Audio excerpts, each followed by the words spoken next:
শুভ সকাল। আপনারা কেমন আছেন দর্শক? আমরা আল্লাহর রহমতে ভালোই আছি। তো সকাল সকাল এসে পড়লাম আমি, এই দেখেন চা খাচ্ছি। তো আজকে সকালের নাস্তায় আমাদের চা আর এই যে পরোটা। তো এখন তো আমি আর আপনাদের ভাইয়া খাচ্ছি। ছেলেরা আসলে যার স্কুলে গেছে আর একটা কলেজে গেছে। তো এখন আমি আর সে খাচ্ছি।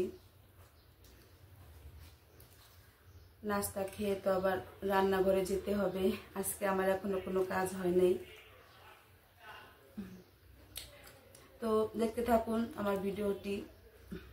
রান্নাঘরে চলে আসলাম আর সেই প্রথমে ভাত বসাই দিলাম।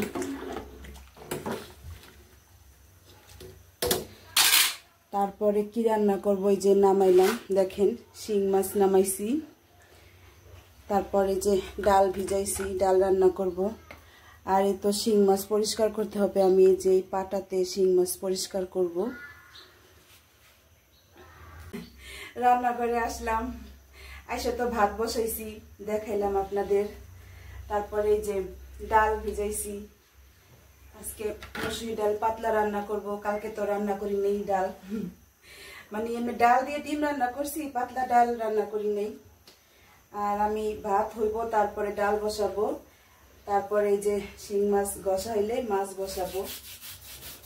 মানে এই মাছটা আসলে রান্না করা হইতেছে না ঘষার অভাবে। শিং মাছ তো খাইতে অনেক ঝামেলা, আপনারা জানেন। আর আমি কিভাবে শিং মাছ পরিষ্কার করি দেখেন, এই যে পাটার উপরে তারপরে এক ফোঁটা লবণ নিলেও হয়, না নিলেও হয়। আবার এক এক সময় এই যে স্টিলের সোবা ব্যবহার করি। তো এখন শিং মাছ পরিষ্কার করে তারপর রান্না করতে হবে। আর এদিক দিয়ে আমার তো কোনো কাজই হয়নি ঘরের। আজকে মাছ নিয়ে পড়লাম। আগে মাছ ঘষি, তারপরে ঘরের কাজ করতে যাব। আমি এই যে মানে এই কয়টা মাছ এখন রান্না করব, তাই এই কয়টা ঘষে নিলাম। আর এই যে বাকিটু এখন ঘষতে পারবো না, রান্না বাড়া শেষ করে তারপর পরিষ্কার করব। মানে এখন যা লাগবে আপাতত নিলাম। এখন যদি এইগুলা সব পরিষ্কার করতে যাই আমার অনেক সময় লাগবে। দেখেন এখন এই যে একটু রান্না করব। আমার শিং মাছ কাটা ধোয়া সুন্দর পরিষ্কার। তা আমি এই যে ভালো করে ছোট ছোট টুকরো করে নিছি। আজকে শিং মাছ ঝোল করব, একটু আলু দিব সাথে।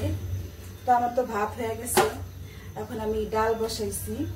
তো আপনাদের বললাম আমার ঘরের কোনো এখনো ফার্নিচার পোছাপুছি হয় নাই।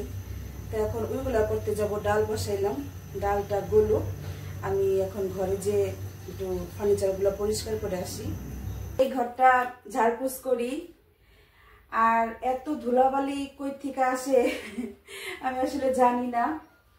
মনে করেন কদিন বাদে বাদে তো পরিষ্কার করা হয়, তাও এত ধুলাবালি কি বলবো। দেখেন আমার ফুলের অবস্থা। মাত্র আমি 3 দিন না 4 দিন আমার এই ফুলগুলা পরিষ্কার করি নাই, ধুলাবালি অনেক জমে গেছে। আর এই যে এই সব কোনায় কোনায় বাহা দিয়া ভরে থাকে।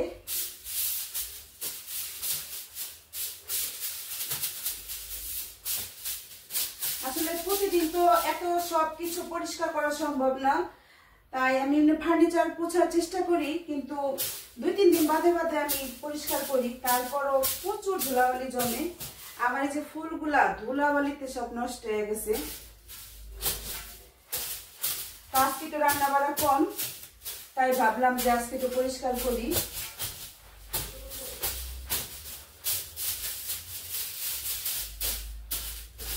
শুধু কি আমার ঘরে এত ধুলা জমেনি দর্শক? আমাকে একটু জানাবেন আপনারা কমেন্ট করে, নাকি আপনাদের ঘরে এরকম জমে ধুলা? আর বাহা তো আছে প্রতিটা ঘরের চিবিতে, মানে প্রচুর বাহা জমে।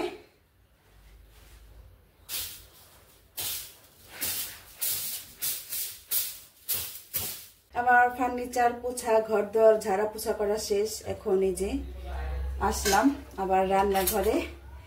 তো এদিক দিয়ে দেখেন ডাল আমার গলে গেছে। আমি এখন ডালটা ঘুটে দিব।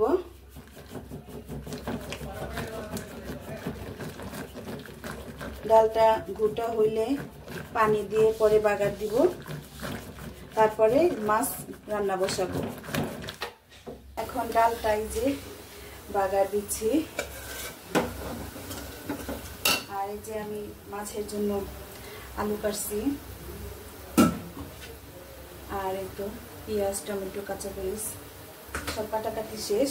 এখন ডালটা বাগার হলেই মাছটা বসিয়ে দিব। শিং মাছের জন্য আমি তরকারি কষিয়ে নিব, সেই কষানি বসেছি। আমি এখন একে একে সব মশলা দিয়ে দিই। আমি এই যে আদা বাটা দিলাম, এখানে আদা রসুন দুটাই আছে। মরিচ দিলাম, এখন হলুদ দিব, পানি দিব, তারপর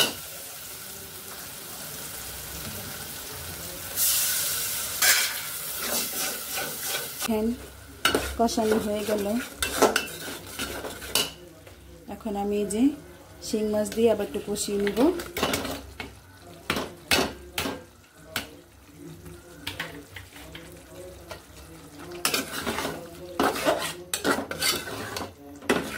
আমি এখন নিচে বসে এই যে বাকি যে শিং মাছগুলো আছে ওইগুলো পরিষ্কার করতেছি।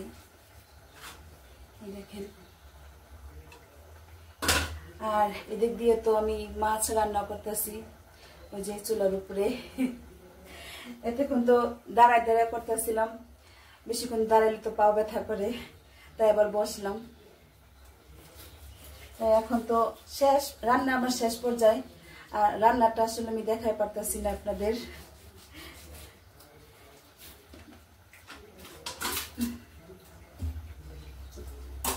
এই তো বাকি আর কয়টা আছে যে পরিষ্কার হয়েছে, আর কয়েকটা হইলে শেষ। তারপরে যে রান্নাঘর গুছাবো। আর দেখেন রান্নাঘরের অবস্থা, এই দেখেন, মানে এখন মাছ পরিষ্কার হলে সব পাকের ঘর পরিষ্কার করব, তারপর কাজ শেষ হবে। শিং মাছ পরিষ্কার করা শেষ হলো, একদম চকচকা বানাইছি গৈসা। তো এই ফাঁকে তো আমার রান্নাও শেষ। এখন আমার এই যে যা বেরোইছে মাঞ্জাবেশি করা শেষ, তারপর এখন চুলাটা পুষবো, তারপরে কাজ শেষ। এখানে শিং মাছের তরকারিটা হয়ে গেছে, একটু ঝোল রাখছি পাতলা, কেননা শিং মাছের একটু পাতলা ঝোল আসলে ভালো লাগে।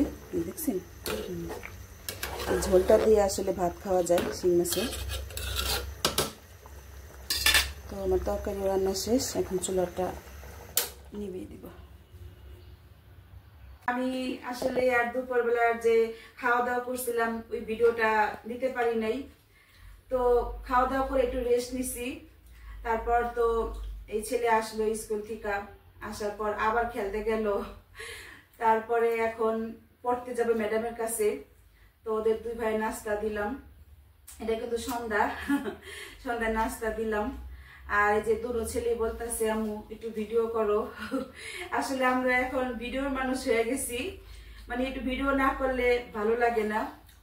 তো ছেলেরা বলতেছে আম্মু সন্ধ্যার নাস্তা আমরা খাই, ভিডিও করো না তুমি, আজকে একটু করো, তোমার দর্শকদের একটু কথা বলি তোমার দর্শকের সাথে। তো মাহি বলো কিছু দর্শককে। আপনারা কেমন আছেন? আমরা ভালো আছি। অনেকদিন ধরে ভিডিওটা আসা হয় না, অনেক কম আসা হয়। মানে বিষয়টা কথাবার্তা বলতে পারতেছে না। সাইদ তুমি একটু কিছু বলো। সালাম দেওয়া লাগবো না, হাই দিয়া দাও। জানি আমি সারাদিন স্কুল থাকি, মানে ব্যস্ততা থাকে, এটার লিগা ওই আর সময় দিয়ে পারে না আপনি গো। মানে ওই আর কি অনেক পছন্দ করে আপনাদের, তাই মাঝে মধ্যে ওই ইচ্ছা করে বলে যে আম্মু একটু ভিডিও করো। আবার দুপুরেও খাইতে আসছিল, তখন আমি সময় পাইনি ভিডিও করার। আর এখন আর কি বিদায় নিব আপনাদের কাছ থেকে। আল্লাহ বিদায় কি নিবা তোমরা? বলো, তোমরা বলো। আজকে ব্লগটি ভালো লাগে সবাই অবশ্যই একটি লাইক দিয়ে দিবেন এবং হাবিলা চুরি ব্লগটি অবশ্যই সাবস্ক্রাইব করে দিবেন যারা নতুন আছে আর কি না, আর যারা করছেন তাদের তো অনেক ধন্যবাদ। আচ্ছা তো দর্শক, আমি এখন বিদায় নিই আপনাদের কাছ থেকে। সবাই ভালো থাকবেন, সুস্থ থাকবেন, হামিদা চৌধুরী ব্লগে থাকবেন। আর আজকে যদি আমার ভিডিওটি ভালো লাগে অবশ্যই আমাকে লাইক কমেন্ট শেয়ার করবেন। আর যারা সাবস্ক্রাইব করছেন তাদের তো অনেক অনেক অনেক ধন্যবাদ। আর যারা না করছেন নতুন আমার পরিবারে, তারা অবশ্যই সাবস্ক্রাইব করে নেবেন। তা আজ এই পর্যন্তই রাখি। আল্লাহ হাফেজ।